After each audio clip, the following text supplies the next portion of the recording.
నేను ఆరోపించిన దాంట్లో తప్పు జరగలేదని సిట్టింగ్ జడ్జితో విచారణ చేసి నిరూపిస్తే రాజకీయ సన్యాసం చేస్తానని బీఆర్ఎస్ వర్కింగ్ ప్రెసిడెంట్ కేటీఆర్ అన్నారు. నిన్న ఒక మంత్రి తప్పు జరిగిందని నిరూపిస్తే రాజీనామా చేస్తానని బిల్డప్ ఇచ్చారు. మంత్రి గారికి నిజంగా చిత్తశుద్ధి ఉంటే రండి, మీరు నేను హైకోర్టు సీజే దగ్గరికి పోదాం, వెంటనే సిట్టింగ్ జడ్జిలోని ఎంక్వైరీ చేద్దామని కేటీఆర్ సవాల్ విసిరారు.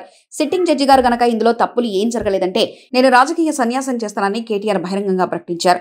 హైకోర్టు సీజే దగ్గరికి రావడానికి మంత్రి గారికి ఇబ్బంది ఉంది అంటే డే టు టైం ఫిక్స్ చేయండి, ఇద్దరం కలిసి కేంద్రంలో ఉండే సెంట్రల్ విజిలెన్స్ కమిషనర్ దగ్గరికి పోదాం, సివిసికి ఇద్దాం. ఒకటే చెప్తున్న మంత్రి గారికి, ముఖ్యమంత్రికి ఇప్పటికైనా టెండర్లు రద్దు చేయండి కేటీఆర్ డిమాండ్ చేశారు.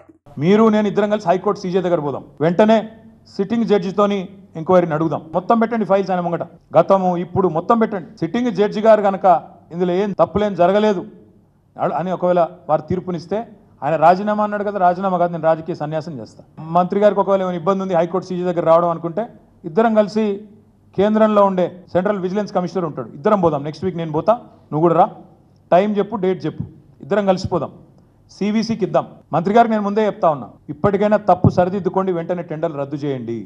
జరిగింది తప్పు, ముఖ్యమంత్రి కూడా నేను చెప్తా ఉన్నా, జరిగింది తప్పు 100%. ఇది ముమ్మాటికి నీకు తెలుసు, ఇరికిపోయినావు అని తెలుసు.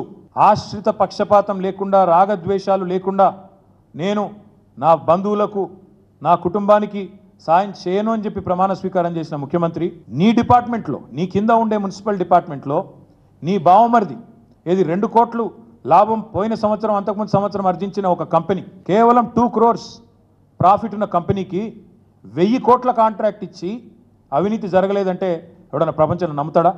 వస్తావా మరి? సివిసి దగ్గరకు వస్తావా? హైకోర్టు సీజే దగ్గరకు వస్తావా? నేను వస్తా, డేట్ చెప్పు, టైం చెప్పు, నువ్వే అపాయింట్మెంట్ తీసుకో. మంత్రి గారికి అంత చిత్తశుద్ధి ఉంటే రా, నేను వస్తా, వాళ్ళ విచారణ మొత్తం ఫైల్స్ పెట్టండి. ఇప్పటికైనా